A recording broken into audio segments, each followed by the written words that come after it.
Cabrini-Green, a Chicago Housing Authority public housing project on Chicago's near North Side, once housed 15,000 residents in mid- and high-rise buildings, becoming a symbol of urban decay and the challenges of municipal disinvestment, marked by high crime and building deterioration. However, beginning in 1995, the CHA initiated demolition, concluding in 2011. Leaving only the original rowhouses, and subsequently, the area underwent significant redevelopment and gentrification, transforming into a mixed-income community of high-rises and townhouses. Here is the history. Like, comment, and subscribe.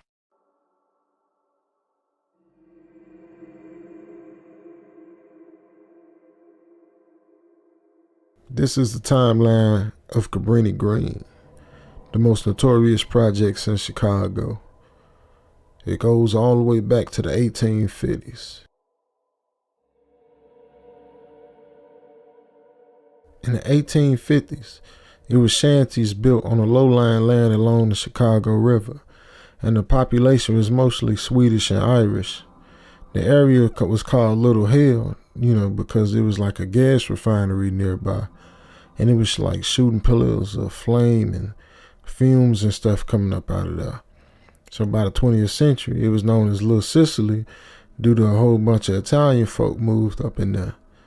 For y'all that don't know, man, Chicago is one of the main hubs of, the Italian mafia.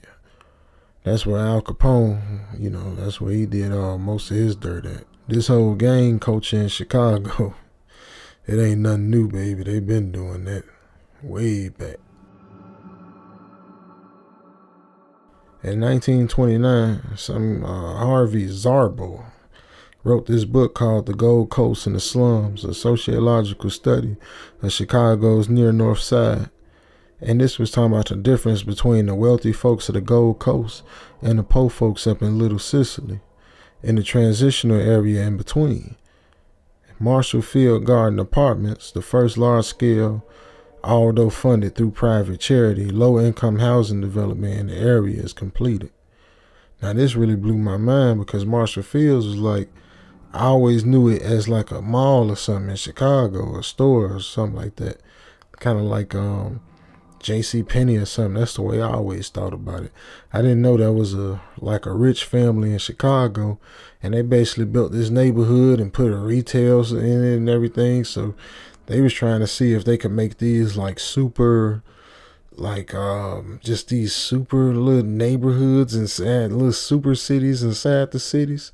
But it turned out that they couldn't, it wasn't low income because all the work they put into it, they had to charge too much money, for folk to stay up in there to make their money back that they, built the place on. So, I guess this project was a fail for the poor folks, but it was a win for the big dogs, I guess. Now, in 1942, Francis Cabrini homes, 2-story row houses with 586 units and 54 buildings by architect Holman's Burmeister and something else is completed. Now, the initial regulations stipulate 75% was white and 25% black. So they had an idea, I guess they had to say we had to at least get 25% of this homes to be black people. Now, this was named for St. Francis Cabrini, an Italian-American nun who served the poor and was the first American to be canonized. Now, that is unbelievable. I grew up in Chicago, and I've been to Cabrini-Green once or twice. I had no idea it was named after a nun. That is amazing. That's crazy. Wow. 1957. Cabrini Homes Extension, the red brick buildings, mid and high rises, they was built with 1925 units and 15 buildings by architect Something Epstein and Sons. Wow. Man, think about that. 1,925 units. Whew.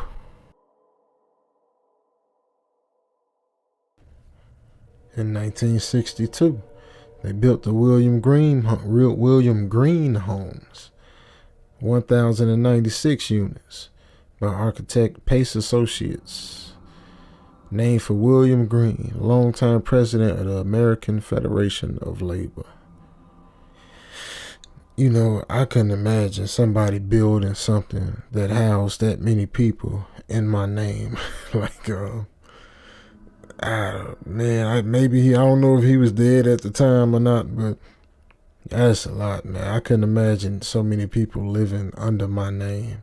If it was under my name, I'd have some kind of little secret special deal. It would be like, pay your rent on time and you get free Kool-Aid.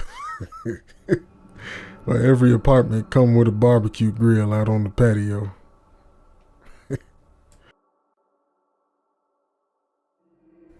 1966, Gautreaux et al. Versus Chicago Housing Authority.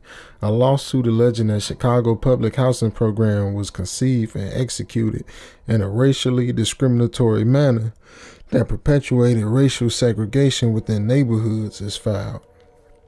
The CHA, the Chicago Housing Authority, was found liable in 1969, and a consent decree with HUD was entered in 1981. So basically, they were saying for y'all to build, these projects, y'all built these with the intention of, look, man, let's put all the Negroes, let's put all the black folk, let's put all of whatever they wanted to call them, let's put them all in one place. Lock them up, throw away the key, basically. We ain't going to put no resources in there. We ain't putting no good hospitals. We not putting no good schools, no good jobs, no good grocery. We not doing none of that. Just lock them in, put them in there, shut the dang door, and let's get the heck on. Get them out of our problem. Out of our face. It ain't our problem.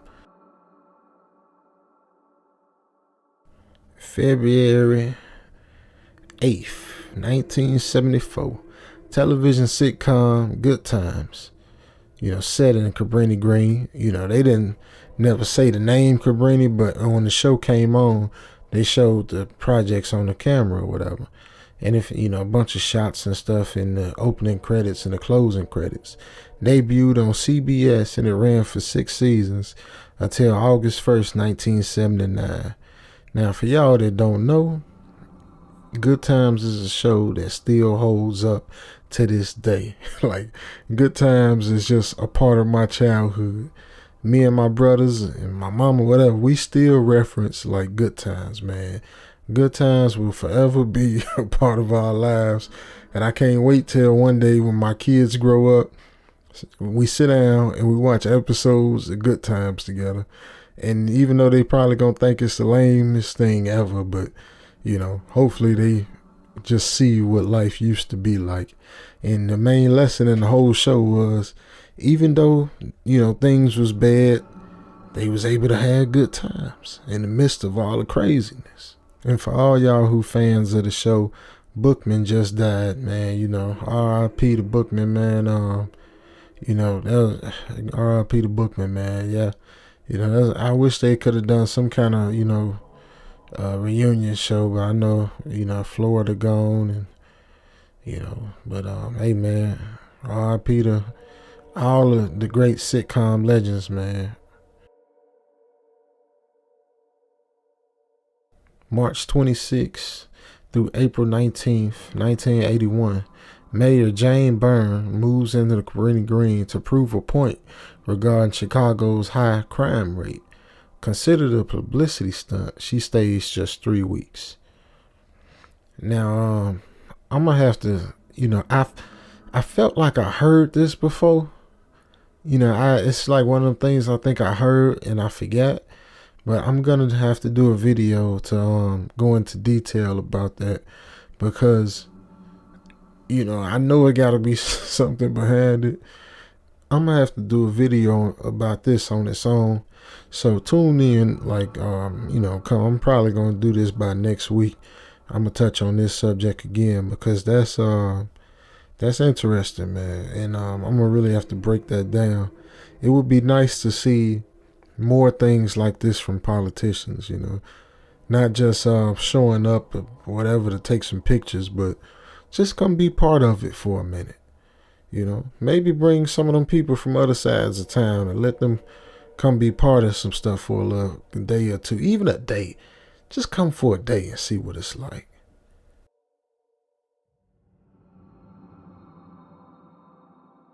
"1992. Candyman is released. The story taking place at the housing project. Now, for y'all that don't know, Candyman took place in Cabrini-Green. And, it's amazing that just how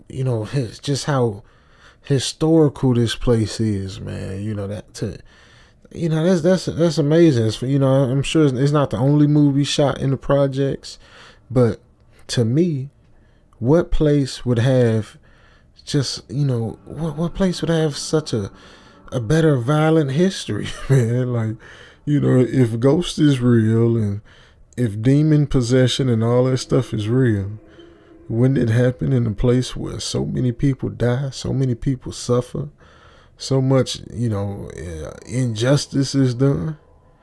To me, it would only make sense, man.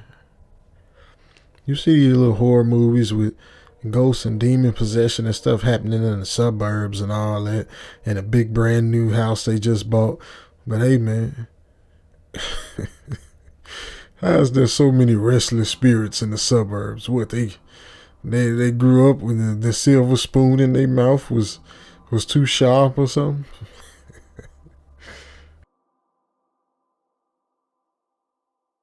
1994, Chicago receives one of the first Hope 6.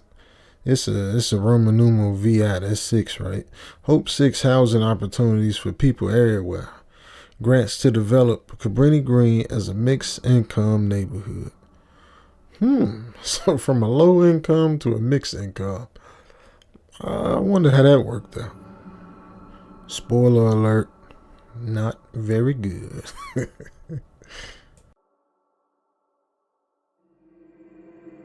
September 27, 1995, demolition begins.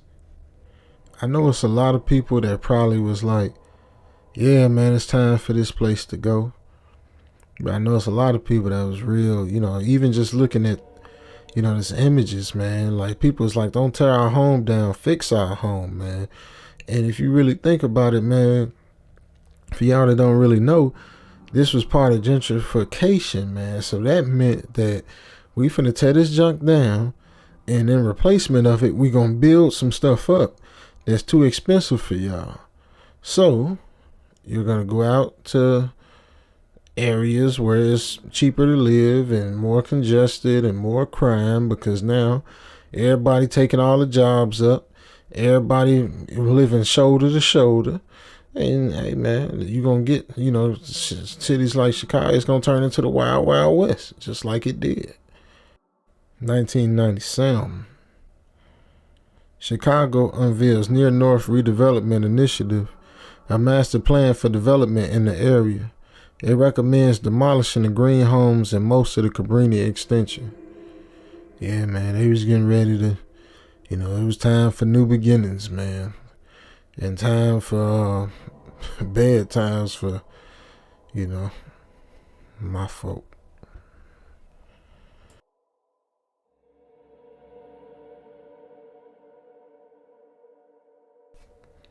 (1999) Chicago Housing Authority announces a plan for transformation which will spend $1.5 billion over 10 years to demolish 18,000 apartments and build and or rehabilitate 25,000 apartments.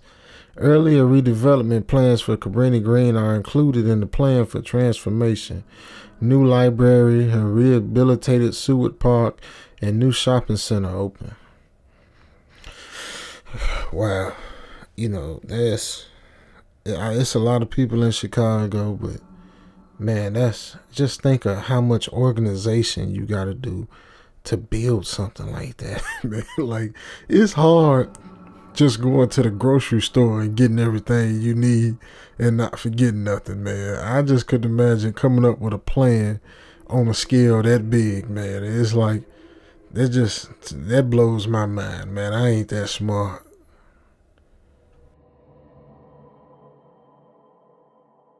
December 9th, 2010. The William Green Homes Complex's last standing building closes. You know, that's kind of, man, that's sad, man. You know, I know Cabrini had a lot of bad go on in there, but I know it really displaced some people that probably was there their whole lives, man. And I know they had a lot of memories, and to see all that get torn down like that, I know it must really, you know, it had to really bother them, man.